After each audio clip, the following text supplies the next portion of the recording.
আসসালামু আলাইকুম। কি অবস্থা সবার, কেমন আছেন সবাই? আশা করি সবাই ভালো আছেন। আমি বেশি একটা ভালো নেই, কারণ গত দুদিন ধরে বাগানে একটানা বৃষ্টি হয়েছে, তার ফলে রাস্তাঘাট ভেঙে অবস্থা খারাপ। তো সকাল সকাল ঘুম থেকে উঠে বাগানে চলে এসেছি। গাড়িটা এখানে পার্কিং করে বাগানের কাছে হেঁটে হেঁটে চলে যাব। এখন আপনাদের দেখাবো কিভাবে আমরা চলাফেরা করি বৃষ্টির সময়। 2 দিন বৃষ্টি দেওয়ার ফলে রাস্তার যা অবস্থা হয়েছে যা বলার বাইরে। আচ্ছা, এটা দেখে কি আপনাদের রাস্তা মনে হচ্ছে? কিন্তু হ্যাঁ, এটাই আমাদের রাস্তা ছিল গত 2 দিন আগে, কিন্তু এখন দেখে মনে হচ্ছে এটা রাস্তা না, এটা একটা নদী। প্রত্যেক বছরই এই বর্ষাকাল আসলে আমাদের অনেক কষ্ট করতে হয়। কি আর করব, কিছু তো করার নেই, সবকিছু সহ্য করে নিতে হবে। কষ্টের কথা বলতে বলতে বাগানে চলে এসেছি। আমার ব্যাটালিয়ন সবাইকে ডাক দিয়েছি, তারা সবাইকে বললাম যে গাড়ি আসবে না।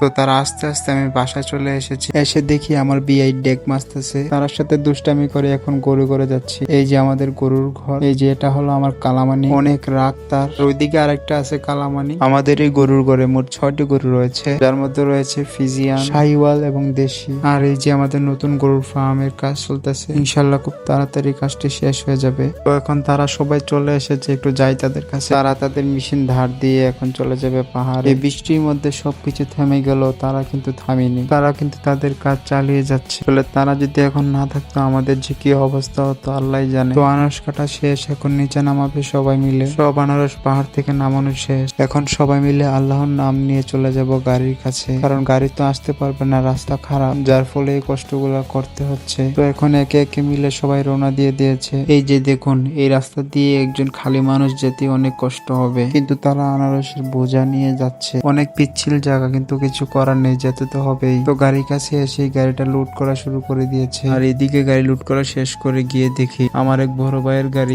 খারাপের জন্য আটকে গিয়েছে। তো আমরা তাকে সাহস দিয়ে বললাম চলে আসি, কিন্তু দেখুন গাড়িটা প্রায় উল্টে গিয়েছিল, আল্লাহর রহমতে বেঁচে গিয়েছে। আমরা সবাই দেখে তো পুরো অবাক, আমিও ভয় পেয়ে সাইডে চলে গিয়েছিলাম। তারপর গাড়ি তো আটক হয়ে গিয়েছে, অনেক কেরামতির পর গাড়িটা উঠানো সম্ভব হয়েছে। তারপরের গাড়ি আমার বন্ধুকে বললাম চলে আয়, সমস্যা হবে না। তারপর সেও আল্লাহর নাম নিয়ে টান দিল। দেখুন কত কষ্ট করে আনারস আনতে হয় বাগান, কিন্তু আমরা আমাদের ন্যায্য মূল্যটি পাই না। আচ্ছা, ইমোশনাল না হয়ে দেখুন, বন্ধুর গাড়িরও সেম অবস্থা, প্রায় উল্টে গিয়েছে। তারপর সবাই মিলে ধাক্কা দিয়ে তার গাড়ি উঠে দিয়েছে। তারপর সবাইকে বললাম আমার গাড়িতে ধরা লাগবে না। তারপর আমার গাড়ি নিয়ে আসলাম, আস্তে আস্তে গাড়িটা তোলা শুরু করলাম। তো আল্লাহ দিলে আমার গাড়িতে কেউ ধরা লাগে না, আমার গাড়ি আস্তে আস্তে উঠে গিয়েছে। আচ্ছা, আজকে আর বাজার পর্যন্ত ভিডিও করব না, ভিডিও এখানেই শেষ। আশা করি ভিডিওটি ভালো লেগেছে। যদি ভালো লাগে তাহলে লাইক, ফলো, শেয়ার এবং কমেন্ট করতে ভুলবেন না। আজকের জন্য এখানেই সমাপ্ত।